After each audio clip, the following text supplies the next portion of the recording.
Olá a todos e todas que nos escutam. Estamos aqui retomando nossos trabalhos diretamente dos estúdios da Caixa de Assistência dos Advogados em Santa Catarina, Florianópolis. Neste mês de outubro, dia 3, a Comissão de Direito Tributário da OAB de Santa Catarina, por meio do seu podcast Ativo Intangível, entrevista aí uma dupla hoje, queridíssima, Cristiane e Charles McNaughton, no qual nós conversaremos aqui entre nós quatro sobre suas formações acadêmicas, carreiras, reforma tributária do consumo, como não deveria ser diferente, livros, um pouquinho de xadrez, um pouco, bastante, talvez aí, do nosso já saudoso professor Paulo de Barros Carvalho e, enfim, se tivermos papo para mais, teremos a mais. A Cristiane Pires McNaughton é conselheira, ela está conselheira da primeira sessão do CARF e também é professora, doutora em Direito e mestre em Direito Econômico, Financeiro e Tributário pela Faculdade de Direito da USP.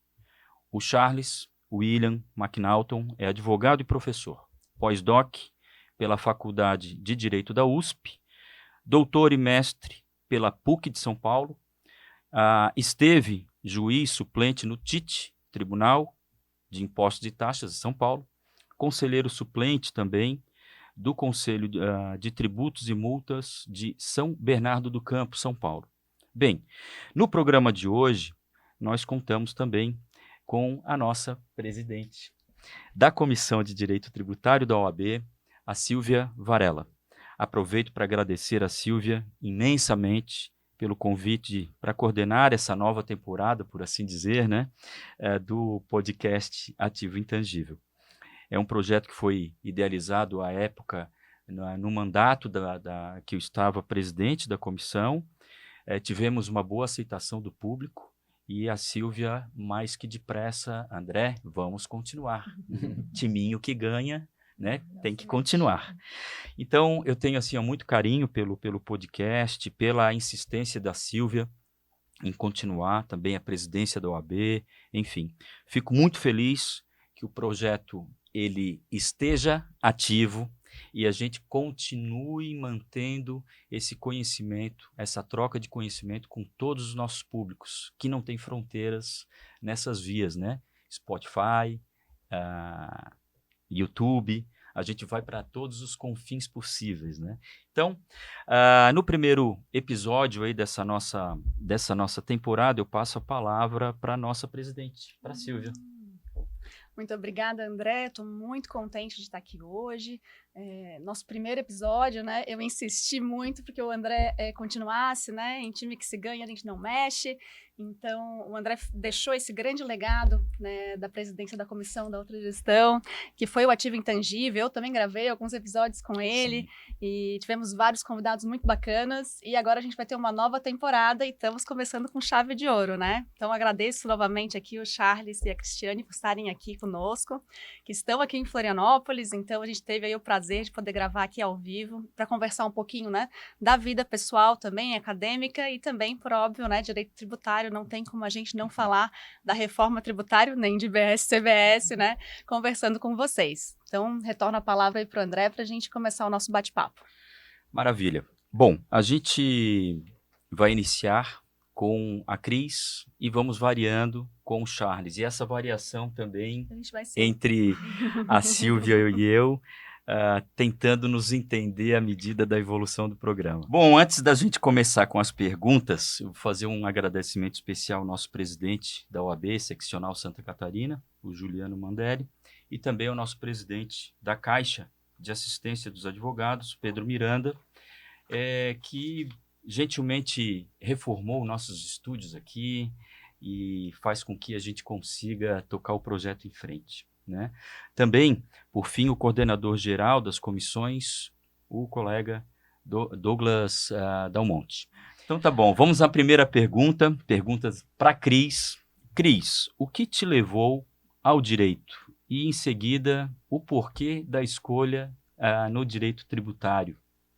Muito obrigada, André, Silvia, pelo convite de estar aqui hoje. É uma alegria falar para todos os ouvintes da OAB Santa Catarina, ainda mais estar ao lado de amigos, estar ao lado do Charles, no estúdio tão bonito, tão confortável, para falar de um tema que eu gosto tanto, que é o direito tributário. Então, respondendo a sua primeira pergunta, eu acho que daria um livro para eu falar sobre isso. Mas tem muitas coisas a respeito da minha vida. Às vezes, o professor Paulo de Barros, ele costumava dar um exemplo sobre a vida dele. Ele falava assim, quando você olha a minha vida, principalmente depois que ele editou a biografia dele, né, que fizeram a biografia dele, ele falou assim, lendo, parece uma linha reta. Eu fui indo, tomando escolhas e foi uma linha reta e tudo foi acontecendo, concatenado até chegar onde eu cheguei. Mas ninguém sabe que foi um monte de curva. Vai e volta. Aí ele fazia assim com o dedo, vai e volta, vai e volta. E eu peguei aquele exemplo para mim. Eu falei, gente, é exatamente isso. Quando a gente olha a vida que a gente tomou, os caminhos que a gente andou, parece que foi tudo uma reta. Mas, na verdade, foi um vai e volta, umas curvas loucas, né? Lá em cima, depois lá embaixo, depois... Né? Então, eu escolhi o direito por uma questão de luta pessoal, né? Eu sempre tive... Eu queria fazer isso, queria fazer aquilo, queria fazer arte, queria fazer arquitetura, queria fazer tudo, ser veterinária. Mas eu tive muitos conflitos, assim... na minha família, e teve um determinado momento que eu senti muita vontade de defender a minha mãe por algumas situações que ela passou. E eu falei assim, mãe, não se preocupe que você nunca mais vai passar por isso. Eu vou fazer direito e vou te defender, vou defender as mulheres, sabe? Eu achava até que eu ia pro direito de família. Sim.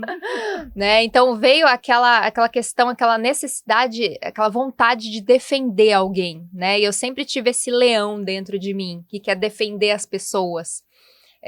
Então eu queria defender ela e decidi fazer direito por causa disso. E no final fui pro tributário, porque eu me apaixonei pelo tributário na faculdade. Um colega meu incentivou, me deu livros para eu estudar o tributário, prestei OAB, fui bem naquilo, eu falei, eu acho que eu vou bem. Eu dou um jeito para esse negócio aqui, né? E aí me recomendaram o IBET para eu fazer pós-graduação, e aí foi só amor. Eu me apaixonei pelo direito tributário, né? Então, contando assim, bem resumidamente, parece uma reta. Mas tem muita curva aí. E o Charles, como é que foi? Bom, para contar essa história, primeiro gostaria de agradecer o convite, agradecer ao OAB, a CASP, querido amigo André, querida Silvia. Uma honra estar aqui também do lado da Cristiane. Para contar a minha história do direito, eu vou contar a história do meu pai rapidamente. Meu pai é norte-americano, ele era hippie. Ele foi morar em Veneza, fazer um curso de artes, vivia ali sem muito rumo, e conheceu minha mãe é brasileira, foi fazer um curso de artes, fizeram o mesmo curso, por acaso se conheceram, casaram 3 meses depois. E papai veio ele fazia artes, era artista, tá? Papai veio pro Brasil sem uma profissão, não sabia falar português. Até tem uma história engraçada, que eu costumo até fazer uma analogia pro direito, que ele foi comprar um cigarro e aprendeu, decorou como só, então falou, por favor, Carol Marlboro. Eu quero o quê? Carol Marlboro, eu quero o quê? Ele apontou, o senhor quer um Marlboro. Ele entendeu que você tinha que aportuguesar as palavras para falar. Então, no dia seguinte, ele levou comprar uma revista. Falou, por favor, revista Time. O cara, o quê? Mesmo cara. Revista Time, o senhor quer uma Time. Ele não entendeu mais nada. Eu costumo brincar, contar essa história para falar sobre as incoerências do direito tributário. Né? Mas aí papai fez direito por vocação. Quando eu digo vocação, ele prestou vestibular de física, matemática, medicina, química, direito na PUC. Por algum milagre, sem saber falar português, direito, ele passou no vestibular em direito na PUC. E quando ele passou, eu já era criança. Ele me levava para a faculdade, às vezes, à noite. Ele estudava à noite, às vezes, ele me levava ou no sábado de manhã. Eu participava da aula, levantava a mão, dava palpite e tal. Então eu me encantei. Começou bem cedo. Eu li os livros que ele tinha. Uma vez eu lembro que uns, 12, 13 anos, ele tinha um livro do Miguel Reale, que era Lições Preliminares do Direito. Que é um livro simples, assim, porque o Miguel Reale era muito didático nesse livro. E eu lembro que eu li, gostei. Então sempre, desde criança, eu resolvi que eu queria fazer direito. E fazendo direito, o papai costumava dizer que a gente sempre que você não escolhe a área do direito, a área do direito que te escolhe. Eu acho que é verdade, porque eu fui trabalhar no escritório e lá me colocaram ainda estagiário para fazer o tributário. E, ao mesmo tempo, eu comecei a ter aula com o professor Roque na PUC, Roque Carrasa. E trabalhando, tendo aula com ele, eu me encantei pelo direito tributário e entendi que era isso que eu queria fazer. Então, essa é a minha história com o direito tributário. Maravilha. Bom, e aí o Roque também é uma pessoa que é muito bom de oratória, persuasão, é cativante, né? Então, às vezes a gente fica meio abduzido por certas Sim, pessoas, né? Com certeza. Né? Grandes professores, Sim. né? Sim. Sim. Bom, vamos lá então. Cris, e o que o direito tributário uniu o casal 20 aí? Eu acho que como foi o direito tributário, vocês? Foi Sim. o direito tributário que os uniu? Foi o direito tributário que nos uniu.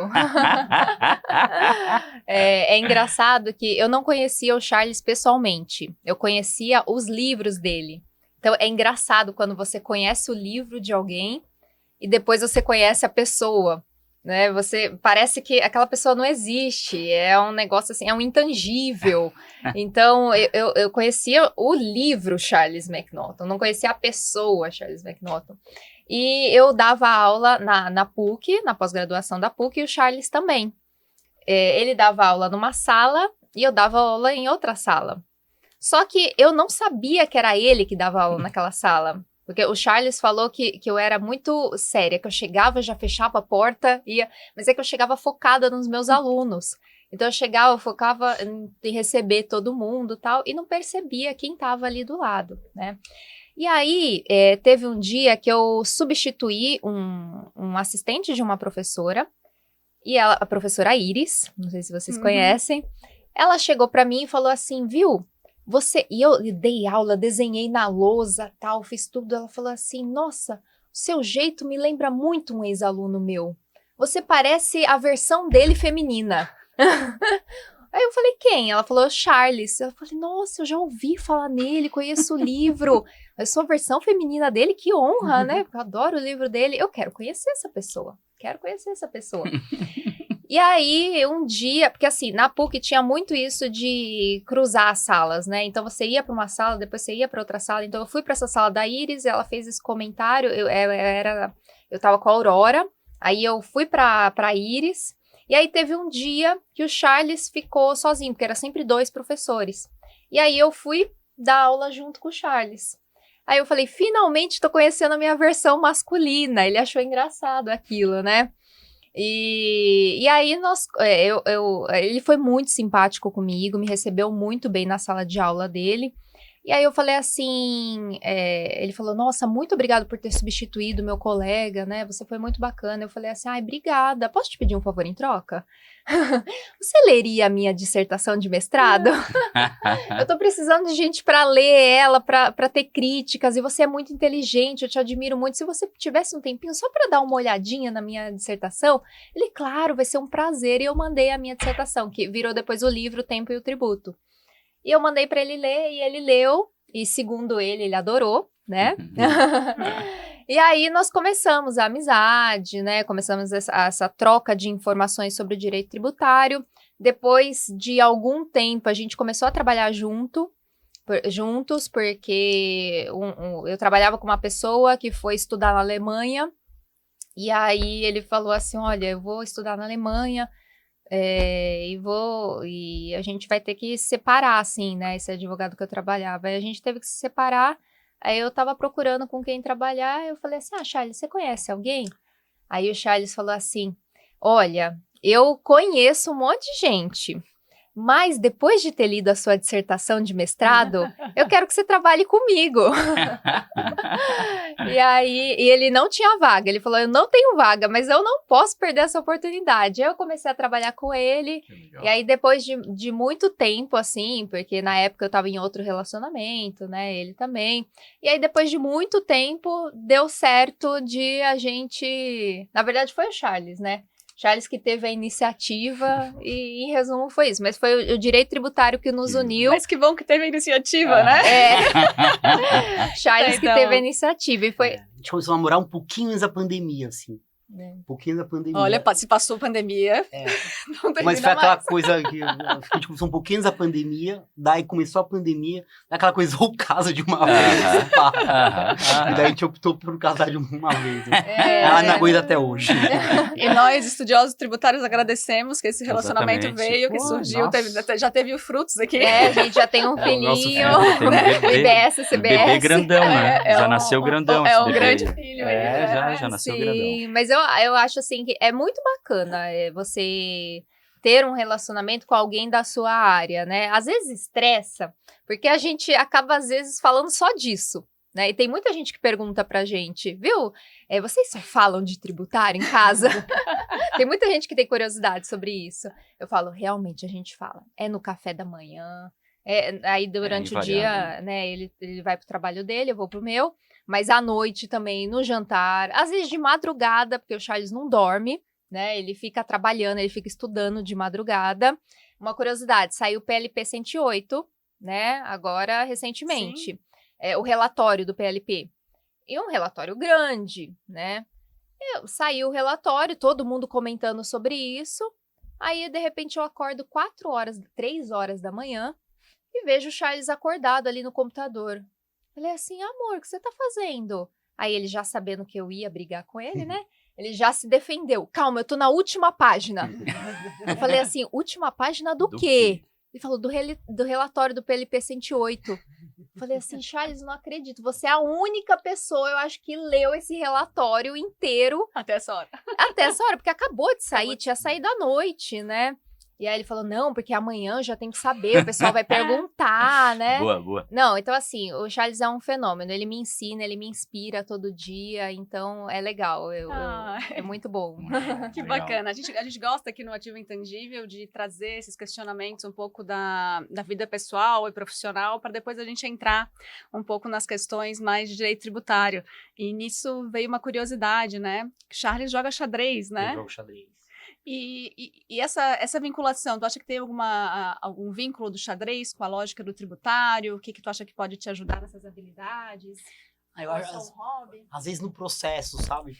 Eu lembro de um professor de CPC que dizia que comparava com xadrez. Às vezes eu fico pensando no processo, se é feito isso, se não é feito aquilo, se avanço ali, não avanço ali, que caminho eu vou. O xadrez acho que ajuda às vezes, é estratégia, né? Estratégia, né? É, estratégia. Teoria dos jogos. Teoria dos Também um jogos. pouco. Sabe que eu gosto muito de jogar tênis também. Também? E uma vez o Roger Federer falou que o tênis e o xadrez parecem muito. Ele falou que o tênis é o xadrez e o corpo. Eu achei engraçado isso, porque são dois esportes que eu gosto. Que loucura. Que... Eu tinha escutado um dia, era matemática e poesia. Que elas têm, por conta de métrica, rima. Se talvez isso lá atrás fosse explicado melhor, talvez a gente conseguisse gostar mais de matemática, né? É verdade. Que de poesia eu gosto pra caramba agora. Bom, algum hobby, Cris, pra ti que tu te identifique, assim, que una rotinas do trabalho com rotinas de hobby? Ou como essa explicação do Charles? Ou... Sim, eu acho que eu não sou muito do esporte. Eu confesso, eu fujo da academia, eu fujo de exercício, assim, eu gosto de caminhar. Mas um esporte, por influência do meu sogro, né, o pai do Charles, que é um americano, e por influência dele, eu comecei a jogar golfe. E eu me apaixonei pelo golfe. Eu digo assim que eu me encontrei no golfe. Hoje eu jogo tênis também, graças ao Charles. O Charles foi meu professor de tênis. Eu jogo tênis também, por influência dele. Mas eu acho que a grande paixão da minha vida, onde eu me encontrei, eu falei, nossa, eu gosto de um esporte. É o golfe. Infelizmente, devido ao acúmulo de trabalho, né? Atualmente, eu estou numa fase que eu estou trabalhando de domingo a domingo. Né? Há pelo menos um ano eu tô trabalhando de domingo a domingo, não tô tendo folga, eu tive que parar todo o lazer, que é algo que eu não recomendo para ninguém. Todos os meus médicos estão falando, você faz esporte, você tem algum lazer? Eu falo, não, doutor, eu tô trabalhando de domingo a domingo. Não, isso não pode, você tem que parar. Então, gente, não façam isso em casa, está errado. Eu vou mudar a minha vida, mas te digo que agora eu não estou fazendo hobby nenhum, não estou exercendo hobby nenhum, infelizmente. Mas a minha paixãozinha é o golfe. Ah, que bacana. Que legal. Charles, vamos entrar agora em questões aí um pouquinho mais técnicas, tá? Lançasses aqui o Elisão e norma antielisiva, e num tópico específico lá, tu trata muito de propriedade, liberdade, né, como valores da Constituição, e nesse tópico 9, tu menciona muito os limites da elisão e da norma antielisiva. E tu também dá uma proposta do parágrafo único do artigo 116 lá do CTN, né? Em paralelo a isso, a edição do teu livro veio um julgamento do STF em 2022 declarando a constitucionalidade do parágrafo único do 116. Acreditas que de lá para cá, pelo fato de terem dado essa estabilidade, essa constitucionalidade, a coisa no planejamento ou no dispositivo, ela acalmou ou ela não acalmou? Eu acho que essa questão do planejamento, ela é vista muito do plano fático. Uma vez eu vi quando eu estava estudando para essa tese, eu procurei alguma coisa em doutrinas do direito comparado, e eu vi um artigo de um jurista norte-americano, agora eu não lembro quem era exatamente, mas ele comentou que ele estava num coquetel com um magistrado, e esse magistrado havia desconsiderado um planejamento, e ele falou assim, eu nem sei porque eu desconsiderei, mas eu não podia deixar aquele planejamento passar. E às vezes eu acho que é algo muito fático e sentimental, eles não se preocupam tanto com, não há uma preocupação muito grande com a legalidade nesse tema, ou com o que a lei está prevendo, mas é muito uma questão de se analisar economicamente aquela situação, e eu acho que até por um sentimento que gera, fala, não, isso está errado, então se desconsidera o planejamento.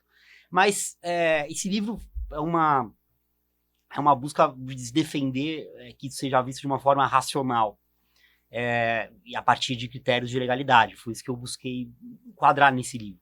E eu interpretei que o parágrafo do artigo 116 era uma norma anti-evasiva e não uma norma anti-elisiva. Então ele estaria coibindo a evasão, até como consequência prática. Eu entendi que ela não era uma norma ineficaz, apesar de ele prever que teria um procedimento. Eu entendi que o procedimento que já existia era suficiente para desqualificar, mas para combater a evasão, para combater a mentira, para combater a falsidade. E me parece que no voto da ministra Carmen Lúcia, ela foi por essa linha. Então, por um acaso, eu acertei. Ela foi a mesma linha que eu adotei.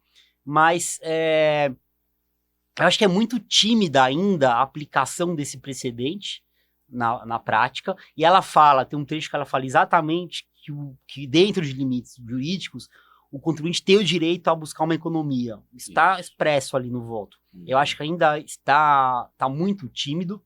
Há alguns poucos acórdãos do CARF, inclusive, que aplicam, mas eu acho que é um julgado que precisava ser mais pensado, mais debatido, porque ele julgou constitucional, mas julgou constitucional entendendo que era uma norma anti-evasiva e não uma norma anti-elisiva.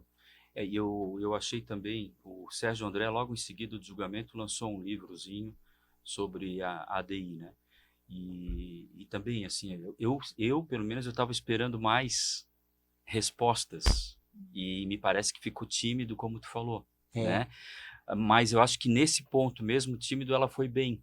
Sim. Porque ela disse, olha, para quem evade, né? Então, na última ratio, né? Quem omite, quem tem o dolo, agora economizar dentro de uma legalidade, de um possível, tá nesse problema, né? É elisão ou é evasão? Então, mas ainda continua o plano fático, imagino agora com a reforma, né? Ali, imunidade, se eu não me engano, para fusões, né? Incorporações. Será que a gente não vai ter mais esse modelo societário dando uma vestimenta de reforma e tentando não tributar nada pelo manto da imunidade? Então, é um negócio que também a gente vai ter que começar a pensar, né? Se deixar, a gente vai falando, né, Silvia? Então, eu passo a bola aí para ti, por favor, porque senão... Não, ó, enquanto vocês estavam falando, queria fazer um questionamento aqui. Com a reforma, agora assim, com o princípio da neutralidade, acha que vai ter um impacto? Vocês acham que isso vai ter um impacto positivo nos planejamentos? Então, Eu costumo ou é dizer... muito tímido? Eu costumo dizer que eu acho que a neutralidade é a norma antilisiva mais perfeita que tem. Eu separei nesse livro a norma antilisiva em preventiva e repressiva. Preventiva é aquela que desestimula o planejamento. E a repressiva é aquela que olha o planejamento e desqualifica. Eu falei, pro direito, penso, pro direito é muito melhor o preventivo. Porque o repressivo vem com multa, vem com litígio, vem com insegurança jurídica. Uma prisão, dependendo, Até né? mesmo. Uma condenação Exato. criminal, Pode ser. né? Possível. Então, a preventiva ela evita. Eu acho que a neutralidade, ela evita a elisão. E quanto mais aplicada a neutralidade, mais você evita a elisão, porque se torna a elisão inútil. Porque a ideia da neutralidade é que não importa o sistema tributário, a minha atividade econômica vai ser a mesma. Porque eu faço o que eu quiser, a minha carga é sempre a mesma. Né? Eu posso ter 10 etapas na cadeia econômica, a carga tributária é a mesma. Eu posso colocar meu estabelecimento onde eu quiser. Se está proibido ter benefício e se a alíquota é no destino, a carga é a mesma. Então, ele, de certa forma, é um modo de desestimular a elisão. Agora, existem regimes diferenciados, regimes específicos, tributação favorecida. Então, como não foi aquela reforma mais radical possível, que se pensava em ter uma alíquota única e nenhuma exceção, que era o que se pensava originalmente, alguma medida de elisão ainda vai existir. A elisão, ela é possível pela diferença. Se eu tenho diferentes regimes, eu tenho elisão. Se eu tenho um regime único, é mais difícil ter elisão. Então, a norma neutralidade, eu acho que ela vem, de certa forma, tornar necessária a elisão. Tornar inútil a elisão. Eu acho isso positivo. Mas vai existir porque você tem justamente essas diferenças, né, nos regimes que vão possibilitar algum tipo de elisão. E Cris, com relação agora ao que está acontecendo hoje, né? Você como conselheira, né? Tem visto essas questões com relação ao planejamento, essa decisão do STF? Então, a questão do planejamento tributário, ela é bem forte lá no CARF, né? Assim, eu acho que grande parte dos casos que a gente julga é sobre planejamento tributário, mas a decisão do STF, eu aplico nas minhas decisões. Eu aplico a linha de raciocínio da decisão do STF nos casos de planejamento tributário, mas, por exemplo, eu fui fazer um artigo eu fui estudar sobre aplicação da ADI nas decisões do CARF. E eu percebi isso que o Charles falou, que é muito tímido o uso dela. Eu encontrei 2, 3 decisões que mencionavam a ADI. Né? Então, eu percebo muito tímido isso. E a ADI, quando ela fala que você pode reduzir tributo de uma forma lícita, ela está combatendo a ideia que foi sedimentada no administrativo do propósito negocial. Né? O administrativo trouxe com muita força essa ideia de tem que ter propósito negocial. Eu não posso fazer nenhum movimento empresarial, negocial, estrutural, ali eu não posso estruturar a minha empresa, eu não posso dar um passo pensando em reduzir tributo, apenas. Eu tenho que ter um motivo extratributário para realizar aquela operação, aquela reestruturação. E nós vemos, assim, que na legislação não tem nada que impede que o contribuinte se organize de modo a reduzir sua carga tributária dentro da licitude. Não tem nada. E o voto da Carmen Lúcia, ele traz justamente essa questão. Ela fala, a pessoa pode querer reduzir tributo dentro da licitude. Então, ela reforça essa ideia de que não é necessário um propósito negocial. Ou, às vezes, eu tento até salvar a expressão. Eu falo, tá bom, vamos usar a expressão propósito negocial. Mas reduzir tributo é um propósito negocial. Eu falo, tá bom, não vamos descartar. Já que vocês já estão usando o propósito negocial, vamos continuar usando, tá aí, vamos continuar. Mas reduzir tributo é um propósito negocial. Quando você olha a pizza, né, pensando num gráfico em pizza de todas as áreas da empresa, você percebe que o tributário é um pedaço dessa pizza. Que o empresário tem que se preocupar para manter o seu negócio, para gerir o seu negócio com eficácia. Porque depois o negócio não dá certo, aí o pessoal fala, ele foi um mau gestor. Né? Mas por quê? Toda escolha que ele tomava, ele foi tolhido, Então, assim, é muito difícil, é muito desafiador ser empresário no Brasil, né? E eu acho que a gente tem que olhar com um olhar, assim, cuidadoso, com grano Salles, para essas situações de planejamento, de reestruturação, visando economizar tributo lícita do contribuinte fraudador, do contribuinte sonegador. Tem que diferenciar. Eu sempre busco trazer isso para as discussões. Eu falo, olha, naquela questão, eu votei contra o contribuinte porque eu vi que ele fez uma artimanha, ele foi comprovado que houve ilicitude, houve conduta sonegatória. Então, tudo bem. Mas nesse caso aqui, o contribuinte não fez nada de ilícito. Agora, porque ele reduziu a carga tributária, ele é considerado uma operação, já é desconsiderada a operação que ele, por causa do propósito negocial, porque tinha que ter um propósito extratributário. Então, assim, infelizmente, eu vejo que a decisão da Carmen Lúcia, do STF, nessa ADI, ele não ganhou tanta força quanto mereceria ter ganhado, porque continuou tudo como estava antes. Né? Continuou como estava antes, as pessoas continuaram, quem aplicava o parágrafo único do 116 continuou aplicando, quem não aplicava continuou não aplicando. Sinceramente, eu não vi mudança nenhuma depois dessa decisão. A gente tinha feito até no nosso roteirinho ali, na prática, tudo está como dantes no quartel de Abrantes, né? Então, era até uma brincadeira nossa. Mas assim, ó, eu acredito até, arrisco, né? Que dentro dessas coisas, porque esses nomes também não estavam na lei. Propósito negocial, substância sobre a forma e tantas outras ali, é o raio dos conceitos indeterminados que nós temos no direito, né? E eu, pelas passadas, eu não peguei isso como eu deveria, mas tem vários no da reforma tributária com conceitos indeterminados. Tu vê que em conceitos indeterminados, aí tem um parágrafo único do 116, que até hoje ele tá indeterminado e a gente não consegue determinar a sua extensão. Um mais recente, insumos de PIS e COFINS no regime não cumulativo, que é insumo. Era do IPI, era do imposto de renda? Não, tem o seu próprio. Aí demorou 16 anos para o CARF construir um conceito determinado de algo que era indeterminado.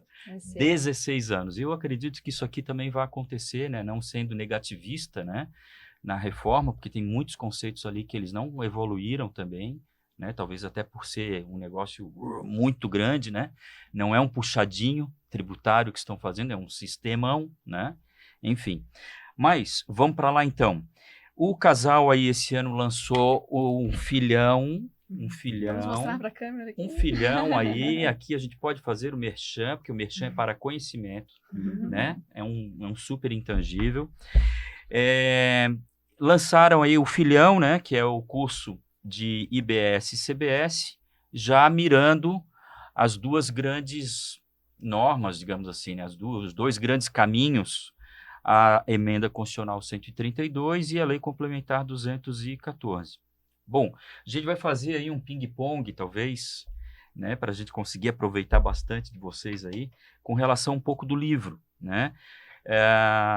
O prefaciador foi o Paulo de Barros, aí talvez um espacinho para a gente ter sobre ele, merece. né? Merece, Com certeza. né? O que o Paulo de Barros representa para o casal, e aí depois a gente parte para as outras. Tá? Sim. O professor Paulo merece esse momento. Ah, né? merece. Falar do professor Paulo é muita emoção, assim, ele significou muito para nós dois, né? Até que eu senti bem isso. Quando ele partiu, eu recebi muitas mensagens, né? De muitas pessoas falando, Cris, meus sentimentos, eu imagino como você tá, você e o Charles. Porque as pessoas viram como a gente era próximo dele, né? E aí eu fiquei emocionada com essas mensagens que eu recebi e tal. E o professor Paulo, ele foi como um pai para mim, um pai acadêmico, né? E um pai de verdade, porque eu me aconselhava com ele, não era só tributário, não. Eu aprendi muitas coisas com o professor Paulo, do direito e fora do direito, né? Então, assim, eu cheguei em São Paulo, uma caipirinha do interior. Eu venho do interior de São Paulo.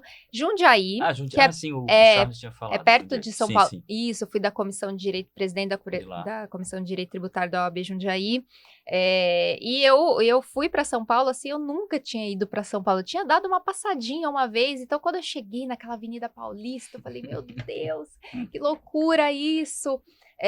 Me inscrevi no IBET, né? Fiz a minha inscrição no IBET ali por dica de um professor meu da faculdade, que dava aula na PUC.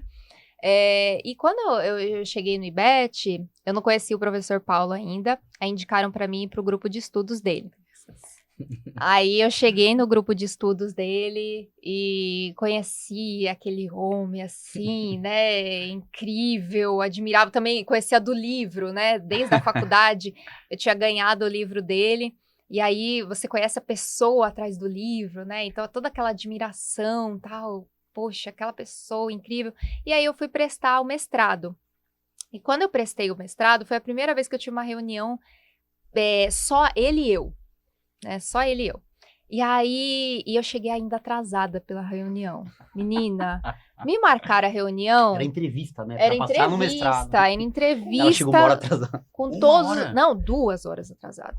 2 horas. E ele lá? Porque a secretária falou pra mim, eu não sei em que momento da ligação que a gente se perdeu. Ela falou pra mim 13 horas. Eu entendi 3 horas. Esse é um problema. E aí eu peguei o ônibus. Não, 13 é um negócio, viu, de louco. Até hoje eu tenho cuidado com esse negócio de 13 e 3. Eu Dá peço o pra sinônimo, repetir. Né? 13, 1h da tarde. E aí eu peguei ônibus de Jundiaí, né, pra vir pra entrevista. Tava lá no meio da viagem, umas 2 horas mais ou menos. Eu tava no meio da viagem. De repente me liga a secretária. Oi, doutora Cristiane, tudo bom? Então, você vai vir para a entrevista? Eu falei assim, eu tô chegando aí, né? 3 horas, né? Falou, não, era às 13. Todos os candidatos já foram entrevistados e já foram embora. Eu, ai, meu Deus. Aí eu comecei a ficar desesperada. Eu falei, perdi a oportunidade da minha vida, Caramba. E aí eu falei assim, ai, por favor, fala pro professor Paulo me esperar. Eu entendi que era 3 horas. Aí ela falou assim, não, calma. Ele tá aqui, ele falou que vai te esperar, fica tranquila. Aí eu não sabia se eu ficava calma mesmo, se eu acreditava nela, ou se eu continuava desesperada. E aí eu fiquei no ônibus, não, já era, perdi essa oportunidade e tal. E aí quando eu cheguei lá, eu já fui apresentada ao verdadeiro professor Paulo, aquela pessoa que te acolhe, que te recebe. Eu já marquei reunião com muito advogado que me deu chá de cadeira, que me fez esperar 2 horas.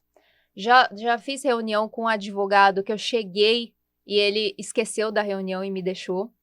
Né? Já tive, assim, várias situações de não ser recebida. Rispidez também. E o professor Paulo, muito. Desde aquela primeira vez que ele me recebeu, até todas as vezes, até a última vez que a gente se falou, que foi há pouco tempo, né? A gente se falou por telefone, porque o professor Paulo estava acompanhando a questão do livro. Aí ele me ligava para perguntar, ou eu ligava para ele, e aí, como que tá o livro? Porque ele não estava podendo ir no lançamento, ele já estava mais debilitado, mas ele ligava, a gente se falava, acho que quase toda semana para eu dar feedback para ele. Então, foi muito triste, depois que ele partiu, a gente teve um lançamento em Brasília. Foi a primeira vez que a gente teve um evento do livro, que no dia seguinte eu não pude ligar para ele e contar. E... Eu sou de câncer, não liga não. E aí eu fiquei super emocionada, assim, no dia seguinte, não contar pra ele, professor, foi um sucesso. Aí ele falou, eu já tô sabendo, né? O professor Paulo não é graça. E aquele dia da entrevista do mestrado, ele me recebeu super bem, perguntou da minha vida pessoal, perguntou nada do tributário. Falei, de onde você é? E sua mãe? E seu pai? Né? Você tem irmãos? Tem cachorro?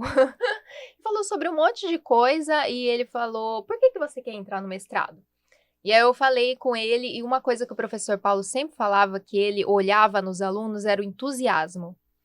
Né? Ele falou assim, se a pessoa tem entusiasmo, para mim ela tem tudo. Né? E na minha frente ele assinou assim, tá bom, então tá aqui, aprovada. E assinou assim na minha frente, eu, assim, aprovada? E eu não acreditei, eu esperei sair a lista do mestrado para ver se era verdade aquele aprovado dele.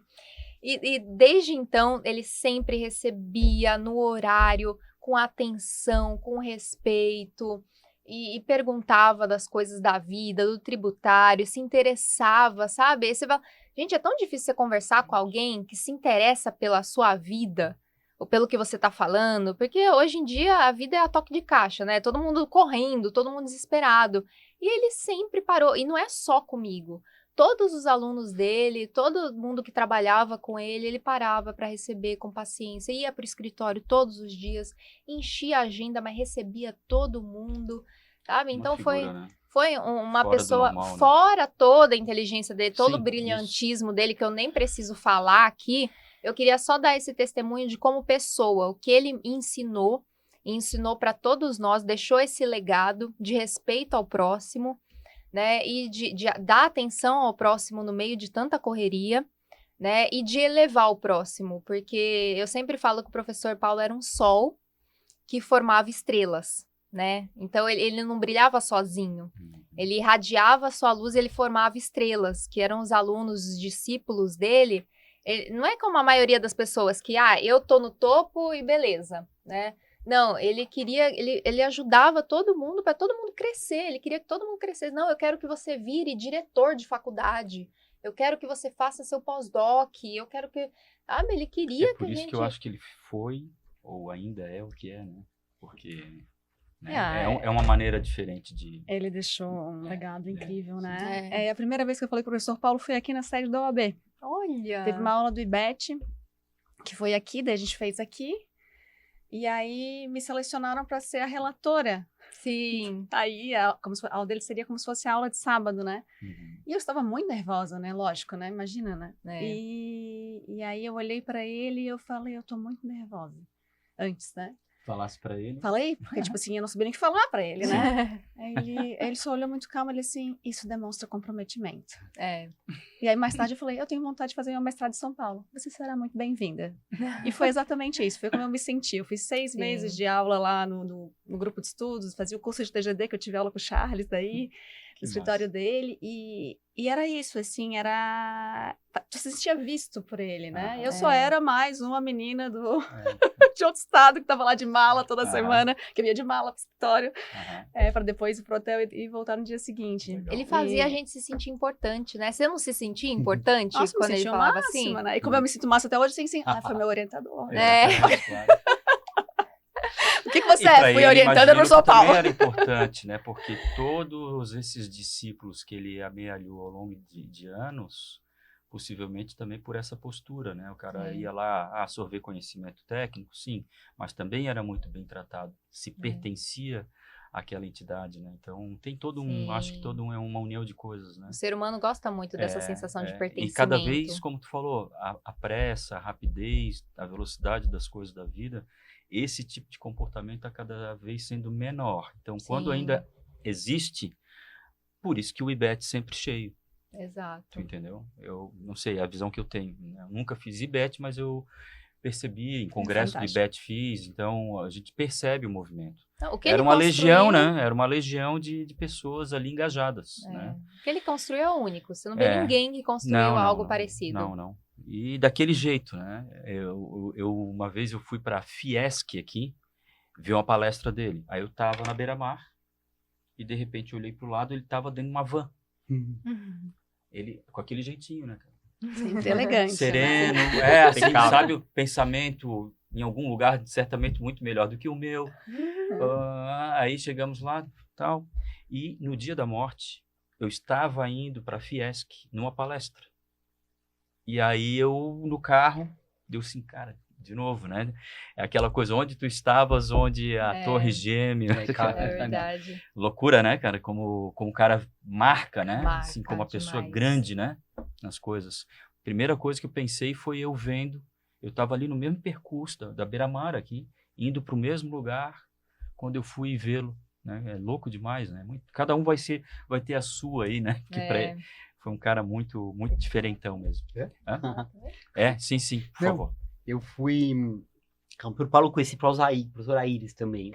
Eu vi que a professora Aires teve um dedo no conhecer a Cristiane e também o professor Paulo, porque eu era aluno dela do Cojá, e ela me indicou para o grupo de estudos, e eu fui tremendo pro grupo de estudos, e me apresentou para ele, e depois eu fui assistente dele por 10 anos, né, na mestrado e doutorado da PUC. Mas sabem que eu talvez nunca consegui me aproximar com outras pessoas, porque eu fico tão nervoso perto dele, porque para mim é uma sumidade. Mas o aprendizado que tinha sabedoria e, acima de tudo, muita generosidade, né? Como ele era generoso com as pessoas e abria portas e ouvia pacientemente. Eu lembro que ele explicou do Luau Vilanova. O Luau Vilanova uma vez foi entrevistado por um... Eu acho que era alguém que queria defender uma tese, ou não sei se era um parlamentar, que queria defender uma política, e o Vilanova ouvia atentamente, e ele saiu feliz achando que tinha conseguido o aval do Vilanova, e saiu falando, não, o Vilanova concordou. Ele falou, não é que eu não concordei, mas eu ouvi. E ele falou que tamanho respeito que o Vilanova tem com os outros, que ele tem a tática do respeito, que é de ouvir e discordar respeitosamente. Eu acho que o professor Paulo também transmitia isso, né? A tática do respeito, de se ouvir, respeitar o próximo. E se ele estivesse no grupo de estudos e alguém o interrompesse, ele parava de falar, esperava o pessoal falar até o final e depois prosseguia com o comentário. Eu lembro que ele falava que o professor Vilanova era assim também. Então, acho que é um exemplo, né, de pessoas que nos ilumina, né? Seu brilhantismo, mas seu caráter, né? Uma pessoa generosa, uma pessoa... E praticar virtudes, né? Tu falou ali a generosidade, né? Dizem os entendidos que a generosidade do lado de justiça é a virtude perfeita. Então, o cara perseguir isso e tentar ser virtuoso e ainda ficar persistindo em ser generoso, né? É um negócio muito... Para mim, é impactante. Assim, o cara ter o hábito de se esforçar, né? Opa, escorreguei na curva porque eu não pratiquei a generosidade que eu deveria.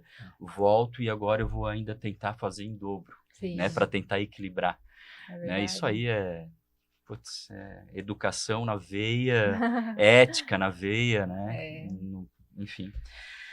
Eu acho que agora é contigo, né, Silvia? A gente fica até meio zonzo aí com o professor Paulo de Barros. Com o tempo? Com o tempo. Isaac, como estamos de tempo? Temos mais 20? Temos tudo isso? Então tá tranquilo, tá?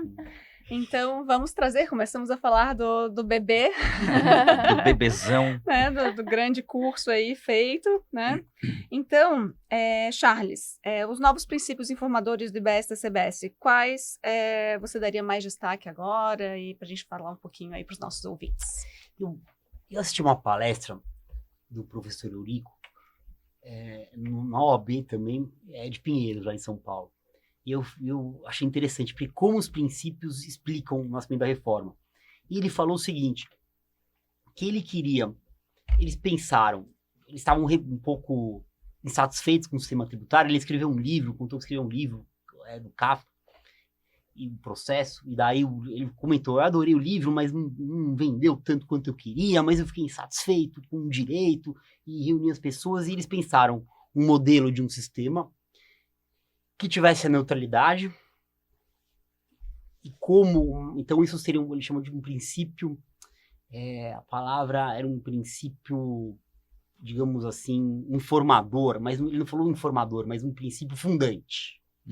Teria a neutralidade e, portanto, seria não com quantidade ampla, para garantir a neutralidade. Ele disse que seria um sistema simples e, portanto, seria unificar vários tributos e unificar todos numa mesma lei. Transparente, portanto, ele não estaria na base de cálculo, o IBS-TCBS não estaria na sua própria base de cálculo, porque teria a transparência para a pessoa saber quanto está tributando e uma noção de cidadania do consumidor final. Por isso que ele falou, por isso que é centro de cidadania fiscal, porque é formar contribuintes cidadãos. Então, o contribuinte sabe exatamente que se eu compro essa caneta, quanto ele está pagando na caneta. E ele vai saber que aqui no município de Florianópolis eu tenho uma alíquota municipal que é X, que é para quase tudo. Né? Na época, originalmente eles queriam uma para tudo, o Estado queria uma outra alíquota e a União outra. Então, eu saberia quanto cada ente está me cobrando, eu posso comparar Florianópolis com Blumenau, por exemplo. Será que a minha tributação lá é maior? Aqui é maior? Por que maior? Por que lá? E cobrar um governante. Então, eu achei interessante essa ideia e, ao mesmo tempo, ele falou de um sistema que não onerasse a exportação, então teria imunidade de exportação e teria um creditamento amplo também para o exportador, e que não onerasse a produção. Então, seria uma tributação diferenciada para os bens de capital. Dentro desse sistema, então, e também uma ideia de cooperação, né, entre os entes. E daí também, na época se chamava de Conselho Federativo e depois feito o comitê gestor dos entes, estados e municípios, de certa forma ali representados por aquele órgão, que ia arrecadar o tributo e depois distribuir para os estados e municípios. E qual a ideia dele arrecadar o tributo? Quando você tem um órgão que arrecada e distribui, eventualmente os valores devidos ao contribuinte são imediatamente repassados, porque o poder público não vai ficar financiando com o direito um recurso do contribuinte. Então a ideia, tanto na reforma, está dizendo expressamente que o comitê gestor retém os valores, depois repassa para os contribuintes, para os estados e municípios, o que sobrou, que é o que eles têm direito. Então eu achei interessante essa noção de alguns princípios fundantes e regras fundantes que depois, na reforma, evidentemente tem adaptação, né? É um país democrático, você tem vários players, digamos assim, que pedem, tem só seus pedidos, só seus pleitos, e assim por diante. Mas eu diria que a neutralidade é importantíssima para o BSBS. Isso quer dizer que o BSBS não está lá para influenciar comportamentos, está lá para onerar o consumo, mas não para influenciar os comportamentos. Acho que a simplicidade é algo importante. Então, você tem uma única legislação, você tem toda uma importância de padronização, e daí você tem órgãos que o comitê gestor tem essa função muito importante de padronizar, de harmonizar. Também tem que ter uma harmonização do comitê gestor com a Receita, para que as interpretações sejam as mesmas. Acho que um dos maiores riscos da reforma é ter essas múltiplas interpretações que acabem não dando essa simplicidade que depende de uma padronização. Porque o sistema atual tem problemas de vários estados e municípios interpretando, né? Cada estado e cada município é um mundo à parte. Jales, tu realmente então acredita, tá, que haverá uma simplificação? Eu acho que alguns... Independente dessas adaptações que vão acontecendo legislativas, que a gente sabe que gostaria de fazer de uma forma e às vezes as coisas vão saindo de outra. Então, mesmo assim, você acredita numa simplificação? Eu acho que em algumas dimensões, em algumas perspectivas, sim. Vou dar um exemplo. Eu não vou advogar aqui CMS Santa Catarina. Eu vou eu vou certamente indicar um advogado daqui. Por quê? Porque ele conhece a legislação, conhece a jurisprudência de um nível que eu não conheço. Isso, se você tem digamos assim, um sistema com uma única lei complementar criando, frente a outro, que eram mais de 5 mil leis, mais de 27 leis estaduais, mais o PIS/COFINS, que é um mundo à parte, cada um com as suas regras de crédito, cada estado e cada município com sua interpretação, eu acho que tem uma simplificação. Eu acho que haverá algumas complexidades novas em função do novo. Então, quando eu tenho algo novo, com conceitos indeterminados, por exemplo, o André estava colocando isso, precisa de uma maturidade nova do sistema. Então, vão ter divergências, vão ter dúvidas. E a novidade gera uma complexidade nova para adaptação. Isso leva um tempo. Mas eu acho que ele tem uma potencialidade de simplificar. Eu também concordo com isso. Parece, né? Parece. Vamos seguindo, Cris, sobre o princípio da não cumulatividade plena. Sim. Acreditas que essa não cumulatividade, ela será plena? Olha, eu fui muito crítica da reforma antes dela ser aprovada, né? Porque a gente sabe que a votação, a forma como ela foi tratada assim no Congresso não foi o mundo ideal, né? Então, eu tinha muitas críticas, principalmente a esse sistema de toque de caixa que estavam dando, né? Tem que ser aprovado, tem que ser aprovado. Não respeitaram não o intervalo de um turno para o outro, né? Então, foi uma questão, assim, bem tensa. Mas agora que ela foi aprovada, a gente tem que trabalhar para que ela seja implementada, regulamentada de uma forma a trazer o melhor dela, a explorar o melhor do que está lá no texto constitucional. Então, a gente tem que se preocupar sempre com isso. Quando você traz a ideia de não cumulatividade plena, como está na Constituição, eu acho que ela foi muito bem desenhada, né? Ela traz uma ideia, assim, de indo ao encontro do caminho internacional, da orientação da OCDE e dos países que já adotam o IVA, de você admitir todo o crédito. Então, assim, lá fora, em muitos países da Europa, você não tem discussão se isso gera crédito, isso não gera crédito. Não, tudo gera crédito. Tem um sistema de confiança muito grande também por trás disso, né? Que é um problema que a gente não tem no Brasil. A gente tem um sistema aqui de desconfiança muito grande, infelizmente, né? Então, eu acho que o sistema, como a norma como está posta, ela está posta de uma forma, assim, muito boa, muito positiva, pensando nessa ideia de não cumulatividade plena mesmo, que é uma ideia que a gente sempre teve, mas nunca praticou no Brasil. Mas a gente vai depender muito de como a regulamentação vai vir, né? E como os usuários vão tratar essa não cumulatividade. Como eu sempre digo, a gente tem que ter uma mudança de mentalidade. A gente tem que ver, a gente está em novo sistema que visa a neutralidade, então a neutralidade só vai ser garantida se você tiver uma não cumulatividade plena. Né? Então, na Constituição, uma ideia vai levando a outra e está no sistema ótimo ali, como está no texto constitucional.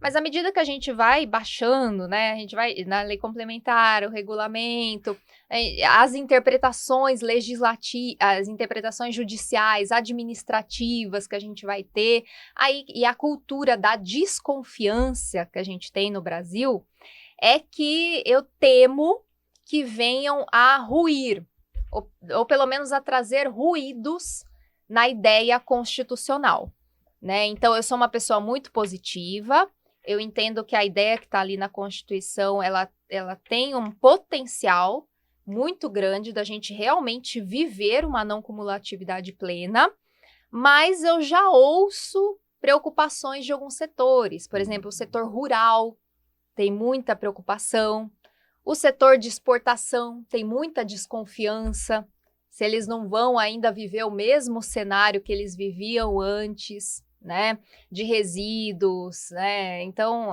assim, eu espero que a gente tenha uma regulamentação e uma aplicação coerente com a ideia constitucional, mas temo que a ideia se perca um pouco ainda no caminho, justamente pela cabeça ser a mesma do sistema antigo.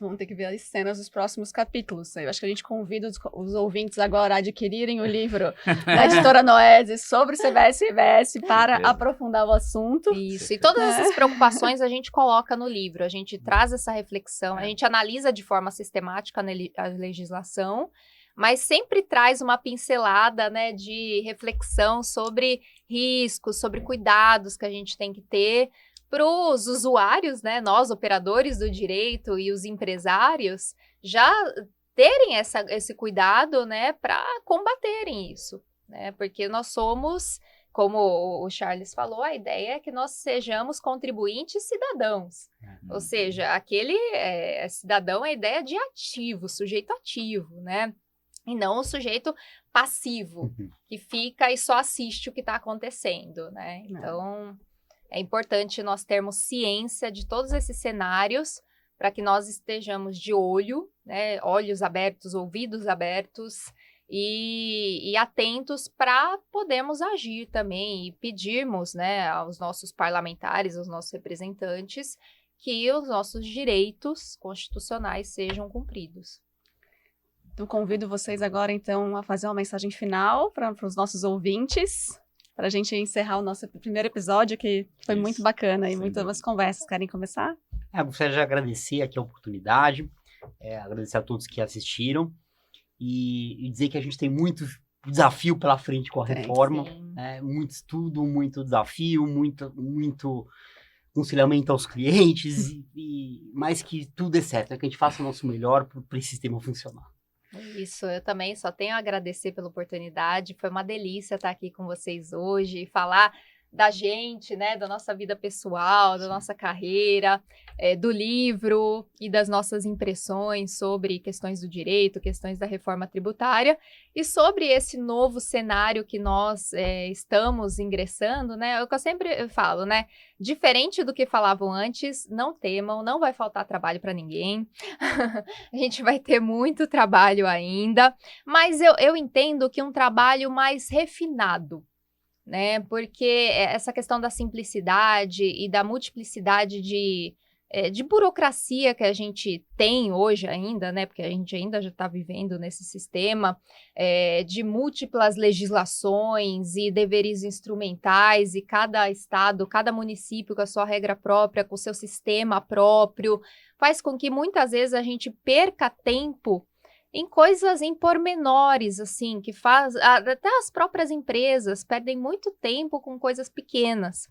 Com a ideia de simplificação e de unificação, então a gente vai ter o sistema da nota fiscal padrão, nacional, a legislação única. Eu acredito que a gente vai poder refinar um pouco mais, assim, refinar, se aprofundar mais nas questões essenciais do direito tributário. Talvez até a minha expectativa é que a gente volte a ter um olhar mais cuidadoso para a Constituição Federal. Como o Geraldo Ataliba sempre alertava, né? Eu não conhecia o Geraldo Ataliba, mas a gente sempre ouve, né? Que ele era um constitucionalista, ele defendia a Constituição com unhas e dentes. E eu sinto que, aos poucos, a Constituição foi perdendo a sua força, a legalidade foi perdendo a sua força. A gente chegou num patamar assim que hoje uma instrução normativa vale mais do que uma lei. Principalmente no tributário a gente tem muito essa realidade. E talvez com essa simplificação da legislação, a gente comece a olhar mais para a Constituição. Eu espero, é a minha expectativa, né? Então, eu desejo a todos muito sucesso nas suas carreiras tributárias, nas áreas que vocês trabalham. Muito sucesso a todos com a reforma tributária. Tá joia, Silvia, tua mensagem. Só tenho a agradecer e estou muito feliz. A gente está finalizando nosso primeiro episódio com um debate tão gostoso, uma conversa tão boa.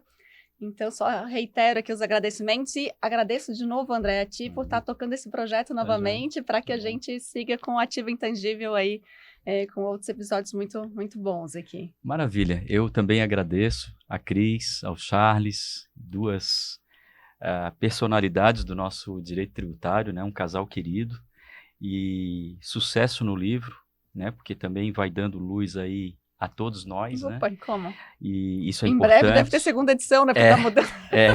Em breve é segunda.